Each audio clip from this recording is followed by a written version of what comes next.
అందరికీ నమస్కారం అమ్మ. ముఖ్యంగా ఇంటర్ విద్యార్థులందరికీ ఒక శుభవార్తను చెప్పుకోవాలా.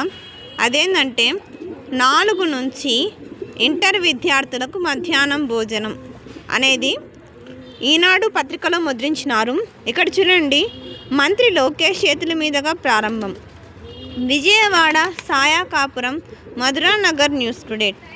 విజయవాడ నగరం పాయాకాపురంలోని ప్రభుత్వ జూనియర్ కళాశాలలో ఈ నెల 4న విద్యాశాఖ మంత్రి లోకేష్ చేతుల మీదుగా డొక్కా సీతమ్మ మధ్యాహ్న భోజన పథకం ప్రారంభించనున్నారు. దీనికి సంబంధించిన ఏర్పాట్లను గురువారం ఇంటర్మీడియట్ విద్యా director Kritika class Samagra Shiksha Abhiyan project director B Srinivasa Rao, NTR జిల్లా collector G Lakshmisha, Vijayawada municipal commissioner HM Dhyanachandra తదితరులు పరిశీలించారు. కళాశాల ప్రాంగణంలో ఎటువంటి ఏర్పాట్లు చేస్తున్నారు, వేదిక ఇతర ఏర్పాట్లను చూసి అధికారులకు సూచనలు చేశారు. ఆ రోజు వివిధ కళాశాల, ప్రభుత్వ జూనియర్ కళాశాల విద్యార్థులతో మంత్రి లోకేష్ వర్చువల్గా మాట్లాడుతున్నారు. తరువాత విద్యార్థులతో కలిసి భోజనం చేయనున్నారు.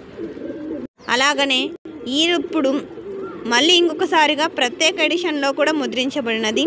మధ్యాహ్నం భోజనం కళాశాలల్లో అమలు చేస్తున్నారు కదా, అందులో ఎటువంటి లోటుపాట్లు ఉండకూడదు. ఇక్కడ అనంతపురం నగరంలో కూడా శనివారం నుంచి అమలు చేస్తున్నారు. డొక్కా సీతమ్మ మధ్యాహ్న భోజన పథకం. ఇదేం కొత్తదేం కాదమ్మా. ముందు తెలుగుదేశం ప్రభుత్వం అధికారంలో ఉన్నప్పుడు 1వ తరగతి నుంచి మొత్తం ఇంటర్ విద్యార్థుల వరకు మధ్యాహ్న భోజనం అనేది అమల్లో ఉండేది. తర్వాత వైఎస్ఆర్ ప్రభుత్వం వచ్చిన తర్వాత ఇంటర్ విద్యార్థులకు మధ్యాహ్నం భోజనం లేదు. తర్వాత మళ్ళీ ఇప్పుడు కూటమి ప్రభుత్వం వచ్చిన తర్వాత మళ్ళీ మధ్యాహ్న భోజనం పథకం అమలు చేసినారు. అయితే ఆ మధ్యాహ్న భోజనం పథకం డొక్కా సీతమ్మ గారి మధ్యాహ్న భోజనం పథకం పేరుతో అమల్లోకి తీసుకొచ్చినారు. దీంట్లో ఎటువంటి ఆటుపోట్లు కానీ ఇబ్బందులు కానీ ఉండకూడదని అనంతపురం జిల్లా కలెక్టర్ గారైన వినోద్ కుమార్ విద్యాశాఖ అధికారులకు ఆదేశించారు. శుక్రవారం కలెక్టర్ టెలికాన్ఫరెన్స్లో మాట్లాడుతూ జిల్లాలోని 23 జూనియర్ కళాశాలల్లో 11,244 మంది విద్యార్థులకు లబ్ధి చేకూరుతుండన్నారు. వంటను నాణ్యతగా, రుచికరంగా ఉండే విధంగా చర్యలు చేపట్టాలన్నారు. అన్ని కళాశాలల్లో పండగ వాతావరణంలో వడ్డించే విధంగా చొరవ చూపాలన్నారు.